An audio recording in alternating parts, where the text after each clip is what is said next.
નમસ્કાર, કેટીવી ખાસ ખબર સાથે હું જયમિની સમાચારની શરૂઆત કરીશું અમદાવાદથી।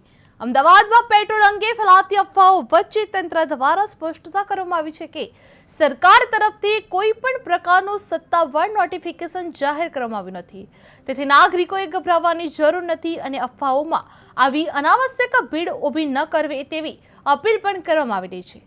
પૂરતો જથ્થો ઉપલબ્ધ હોવાનું તંત્ર દ્વારા જણાવવામાં આવી રહ્યું છે, જેથી લોકોને શાંતિ રાખી અને સામાન્ય રીતે પેટ્રોલ ભરાવવાની વિનંતી કરવામાં આવી રહી છે। સરકાર તરફથી કોઈ નોટિફિકેશન જાહેર કરવામાં આવી નથી, જે અફવાઓથી દૂર રહેવા તંત્ર દ્વારા અપીલ કરવામાં આવી રહી છે, જે પેટ્રોલ અંગે ગભરાવાની કોઈ જરૂર નથી। પૂરતો જથ્થો હોવાનો તંત્ર દ્વારા દાવોમાં કરવામાં આવી રહ્યો છે, જે નાગરિકોને શાંતિ રાખવા અપીલ કરવામાં આવી રહી છે। જે પેટ્રોલ અંગે ફેલાતી અફવાઓ વચ્ચે તંત્ર દ્વારા સ્પષ્ટતા કરવામાં આવી છે કે સરકાર તરફથી કોઈ પણ સત્તાવાર નોટિફિકેશન જાહેર કરવામાં આવ્યું નથી, તેથી નાગરિકોએ ગભરાવાની જરૂર નથી અને અફવાઓમાં આવી અનાવશ્યક ભીડ પણ ઊભી ન કરે તેવી અપીલ કરવામાં આવી રહી હતી, જ્યાં પૂરતો જથ્થો ઉપલબ્ધ હોવાનું તંત્ર દ્વારા જણાવવામાં આવી રહ્યું હતું, જેથી લોકોને શાંતિ રાખી અને સામાન્ય રીતે પેટ્રોલ ભરાવવા વિનંતી કરવામાં આવી રહી હતી।